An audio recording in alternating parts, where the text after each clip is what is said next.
Na ndugu mpenzi mtazamaji wa runinga ya Kongoya, imefika ni awamu ya saa moja leo, ikiwa ni siku ya 10 ya mwezi Mei mwaka 2025. Karibu kwenye kigodo cha taarifa cha awamu ya saa moja, na kama unavyoona ni mimi nipo katika hali ya mtimbiriko. Nimefanyika tajiri wa furaha na maskini wa huzuni kwa wakati mmoja. Karibu kwenye taarifa kamili. Ni habari njema kwa sasa kwa wateja na watumiaji wa bidhaa za kampuni ya Coca-Cola, kwani kampuni hiyo imeanzisha kampeni zao za miezi mitatu na imeweza kushusha kwa shilingi 10 kwa soda iliyokuwa ya mililita 500 kutoka shilingi 60 hadi shilingi 50. Na kampeni hizo zitafanyika katika kaunti ya mkoa wa Magharibi na kule Nyanza, na kaunti hizo ni kama zifuatazo: ni kwamba kaunti ya Siaya, kaunti ya Kisii, kaunti ya Nyamira, kaunti ya Homa Bay, kaunti ya Kisumu, kaunti ya Kakamega, Bungoma, Vihiga na kaunti ya Busia. Na kama anavyotuarifu mwanahabari wetu, hebu tumsikilize.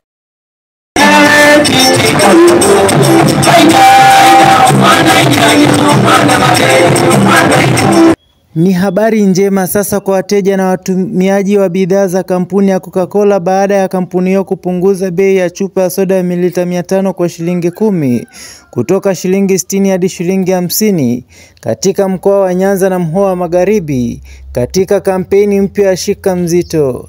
Katika kaunti ya Kisumu na Kakamega, Coca-Cola imetangaza tayari kupunguzwa kwa bei kwa asilimia 17 kwenye chupa yake maarufu ya mililita 500 huko Nyanza na Magharibi kama sehemu ya kampeni mpya iliyopewa jina la Shika Mzito. Wateja wa maeneo hayo sasa wanaweza kufurahia soda zao pendwa za Coke, Fanta na Sprite kwa shilingi 50 tu kutoka shilingi 60 katika kusherehekea bidii ya jamii, ustahimilivu na roho zao nzuri. Kampeni hiyo ya miezi mitatu itafanyika katika kaunti 10 zikiwemo Kisumu, Homa Bay, Migori, Siaya, Kisii, Nyamira, Kakamega, Bungoma, Vihiga na Busia. Kumbuka ni ofa ambayo inakuja kwa glass bottle, si zile za plastiki. Kwa sababu hizi glass bottle tunaziita kama madiaba pale kwa lugha ya mtaa, pale manyumbani wanajua kama madiaba, lakini kwa hivi sasa sema ni mzito. Yani wewe kama mzito unashika mzito yako ya 500 ml half liter glass bottle. Hizi soda tunasema ni bora zaidi, unapokunywa rudisha chupa pale dukani. Kwa hivyo ni glass bottle ndio inakuja kwa ofa ya mzito. Kiwanda ipo, ajira zipo. So ni kumake sure tu kila wakati tunatumia bidhaa zetu kuhakikisha kama Coca-Cola tunakupatia bidhaa halisi kila wakati pale masokoni. Kwa hivyo kampuni ya Coca-Cola ndio kampuni ambayo inakujali kama Mkenya na kujali kama mkaji wa Kakamega. Kwa hivyo waingo wote tunasema ni Shika Mzito, opportunities zinakuja kibao tena sana. Kwa hivyo asante sana Mariji. Sasa ona wewe nikusiu jamaa. Bro, sasa wewe uko na soda na unataka soda ingine. Sio hiyo soda bro. Kampuni ya Coca-Cola inaheshimu hali ya kina, imeunganisha jamii kwa kufanya pakti zao wanazozipenda kuwa za bei nafuu na zinazokupatikana kwa rahisi ili kufurahisha wote wakati wa kampeni hii. Chupa ya mililita 500 ya Coca-Cola almaarufu kama madiaba inawekwa kama ishara ya kujitambua katika jamii. Malipo ya kila siku kwa mwananchi wa kawaida wakiwemo wakulima, wavuvi, wapenzi wa mpira, wanabodaboda, walimu, wachoraji ambao huinua jamii kwa njia mbalimbali. Kwa muda mrefu kampuni hiyo imekuwa sehemu ya utamaduni mzuri wa mpira wa miguu na maadhimisho ya jamii, mahali pa kujivunia kuwa nyumbani kwa timu za kandanda kama vile Gor Mahia, FC Leopards, Kakamega Homeboys, Shabana FC na nyinginezo. Coca-Cola sio tu inapeana dhamani, lakini pia inasisitiza kujitolea kwake kwa watu ili kuipa jamii dhamani.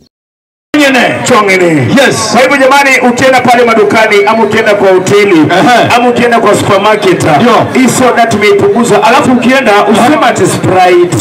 Sema Sprite mzito. Usiseme Coca-Cola, sema Coca-Cola mzito. Usiseme Fanta, sema Fanta mzito. Kampuni hiyo ya vinywaji na jumla ya bidhaa zinazouzwa katika nchi zaidi ya 200 na wilaya. Kulingana na wao, kusudi lao ni kuburudisha ulimwengu na kufanya tofauti. Ya kumbuka ni ofa ambayo inakuja kwa glass bottle, si zile za plastiki, kwa sababu hizi glass bottle. Na mtazamaji, habari nyingine ni kwamba makundi ya kutetea haki za kibinadamu yamefurahishwa na uamuzi wa mahakama ya juu iliyotupilia mbali na kutangaza kuwa uteuzi wa Rais William Samoei Ruto kwamba uteuzi wake uliofanya kwa wanachama wa kamati ya kitaifa ya mabadiliko ya tabia nchi kwani kuwa ni kinyume cha sheria na cha katiba. Kwa kulingana na uamuzi huo, mahakama iligundua kuwa uteuzi huo kwamba wa mahakama ya juu ulipuuzi mchakato wa kisheria na ulikosa ushirikiano wa wadau mbalimbali katika baraza la kitaifa na mabadiliko ya tabia nchi, kwani kama ilivyokusudiwa chini ya sheria ya mabadiliko ya tabia nchi mwaka 2016. Tunashukuru na tuko hapa leo kusherehekea na kusema asanti kwa koti ya Kenya kutupa nafasi ya uongozi mzuri na mwema na ile tunaitisha na tunahitaji katika Climate Change Council, katika council ambaye inakaa kuongea maneno ya kuhusu mazingira na yale yanatu affect katika mazingira. Naomba kuendelea mbele, wafanye public participation, watuhusishe sote katika the selection of the council, na pia tuhusishwe from the beginning to the end of the process, ndio pia sisi tukue na maoni yetu ambayo na watu ambao tungependa wakue katika ile council. Na ndugu mpenzi mtazamaji, wewe mpenzi wa runinga ya Kongoya, mimi nimefanyika mfurufu kwani mimi niko katika hali ya mwitimburiko. Umeweza kuungana nami nilipoanza kusoma taarifa za Kongoya awamu hii ya saa moja. Kwa kweli mimi ni tajiri wa furaha na maskini wa huzuni kwa wakati mmoja. Naomba niweze kuondoka studioni, lakini kabla nikaweze kulikunja hili gayagaya, nikaweze kukunja virago vya kwangu, nikuache na msemo na nukuu ya siku ambayo nimeweza kuipata katika madhabahu ya wahenga, na mzee Mchekea Mwezi amewahi kunusia kwamba akasema kuwa kina mama, fundisheni mabinti kuwa sio kuweza kujitanua ndio kazi ya sasa, ila kazi tufanye kazi kwa kutumia bongo zetu na kutumia akili na kujituma na hata vile vile kwenda shule ili kupata maarifa, ila sio kazi ya kuweza kujitanua. Ashako msima tu, sinadhani umeweza kuwa umenielewa. Wa baadu wakatabahu fakir, na yuka huku nikiweseka kiwenda wazimu, niite kaka Mlumbi mwanambe wa baba, mpaka wakati mwingine panapokuwa na majaliwa ya Mwenyezi Mungu.